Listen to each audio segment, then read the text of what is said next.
नमस्कार साथियों, आप सबका पुनः स्वागत है श्रद्धा एस्ट्रो ज्योतिष में। आज हम लोग कवर करने वाले हैं कन्या लगन की कुंडली में यदि शनि पंचम भाव में बैठे हैं तो क्या फल है। हम ये भी कह सकते हैं कन्या लगन की कुंडली में मकर राशि का शनि क्या फल देता है। शुरुआत करते हैं आज की वीडियो का। प्रथम भाव से गिनते हैं, अगर हम 1 2 3 4 5 तो पंचम भाव पड़ता है। पंचम भाव क्या बताता है दोस्तों? पंचम भाव बात करता है हमारे जीवन में एजुकेशन सर्टिफिकेशन की। कोई भी डिग्री डिप्लोमा का सर्टिफिकेशन कोर्स आपने किया है, पंचम भाव से देखना चाहिए। पांचवा भाव हमारे फैन फॉलोइंग को बताता है, आपको कितने लोग मानने वाले हैं। कोई अच्छा सेलिब्रिटी है, उसको हजारों लोग मानते हैं क्योंकि पंचम भाव मजबूत है। कई ऐसे भी स्टार आते हैं, आए और चले गए, ज़्यादा लोग उनको जानते ही नहीं क्योंकि पंचम भाव कमज़ोर है। तो पंचम भाव की मजबूती बेहद आवश्यक है और पंचम भाव से ही हम हमारे पाचन तंत्र को देखते हैं। पाचन तंत्र में कोई बड़ी परेशानी तो नहीं है, पंचम भाव से देखा जाता है। पांचवा भाव हमारे जीवन में संतान उत्पत्ति की बात करता है। संतान उत्पत्ति में कोई रोड़े तो नहीं आएंगे, कोई सर्जरी तो नहीं है, ऑपरेशन, ये सब चीज़ें हम पंचम भाव से देखते हैं। और पंचम भाव से सडन गेन, अचानक होने वाले लाभ, सट्टा, लॉटरी देखा जाता है। और वैवाहिक संबंधों में जो गर्माहट होती है उनकी, या कह सकते हैं उनकी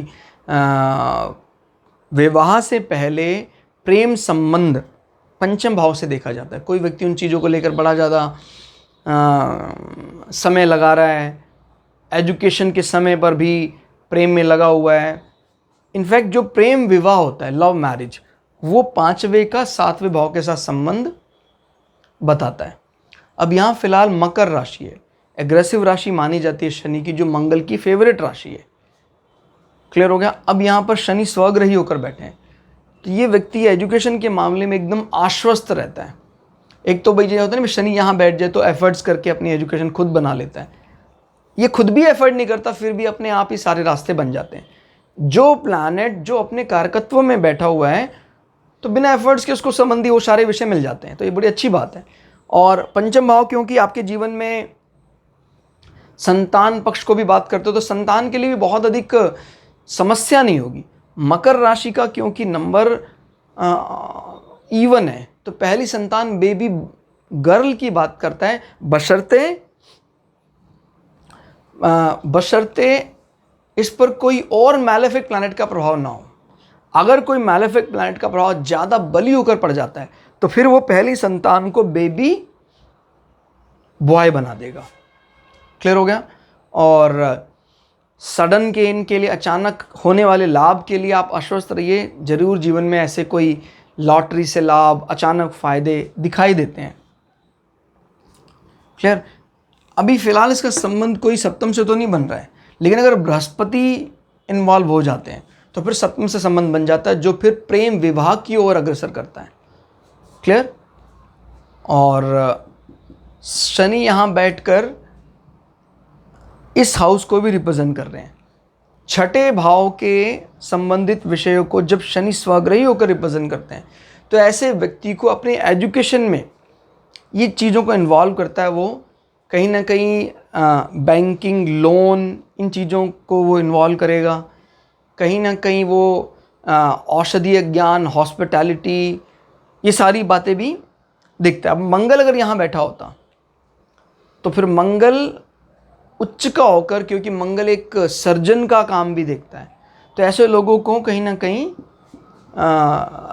सर्जरी में वो लोग एजुकेशन आगे ट्राई करते हैं, एमएस करते हैं एमबीबीएस के बाद। ये सब बातें यहाँ से देखी जा सकती हैं। अभी भी शनि कहीं ना कहीं रोग व्याधियों से स्टडी को रिप्रेजेंट कर रहा है। डेबिट, मैंने इसलिए कहा क्योंकि यहाँ 11 नंबर है। 11 नंबर मुख्य रूप से लाभ देखने वाली राशि है, कुंभ राशि, जो एक मटके को रिप्रेजेंट करने वाला पुरुष है, जिसके हाथ में एक मटका है।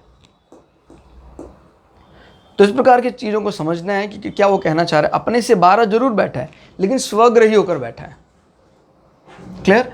शनि की दृष्टियां देख लेते हैं। 1 2 3 शनि यहाँ से आपके विवाह क्षेत्र को देख रहे हैं। और तो विवाह में एक प्रकार से अड़चन की बात करते हैं।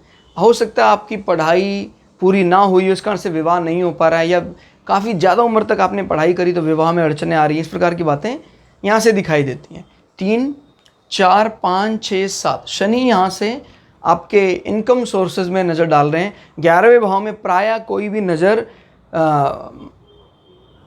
जो मटेरियल गेन के हिसाब से अच्छी मानी जाती है, तो आपको पंचम भाव से अच्छी आय होने के चांसेस यहाँ दिखाई दे रहे हैं, और वो आय कहीं ना कहीं छठे भाव से संबंधित भी होगी। अब इसमें चाहे मेडिकल कह लीजिए, चाहे बैंकिंग की डेबिट और क्रेडिट वाली पॉलिसी, इस प्रकार की चीज़ें दिखाई दे रही हैं। क्लियर हो गया? 7, 8, 9, 10 शनि उच्च की दृष्टि से आपके एसेट्स को भी मजबूती दे रहा है, आपके पैतृक संपदा में बढ़ोतरी कर रहा है।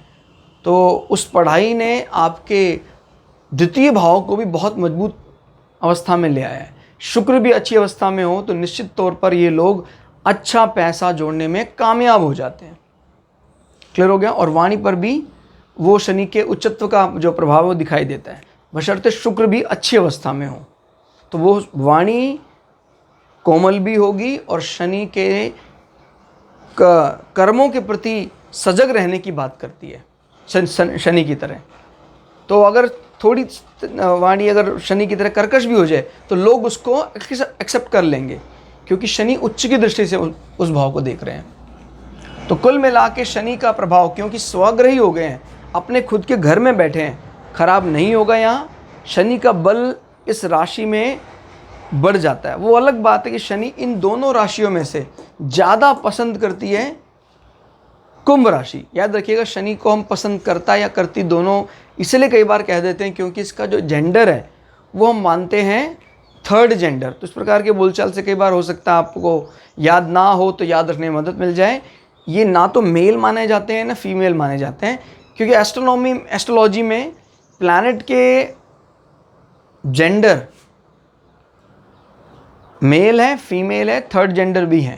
तो उसको ध्यान रखना है किसका मेल, किसका फीमेल, किसका थर्ड जेंडर। तो दोस्तों आज के लिए इतना ही। क्लास आपको कैसी लगी कमेंट करके ज़रूर बताइएगा। मिलते हैं अगली क्लास में, तब तक के लिए जय श्री भृगु पराशरा, जय श्री शुक्राचार्य, नमस्कार।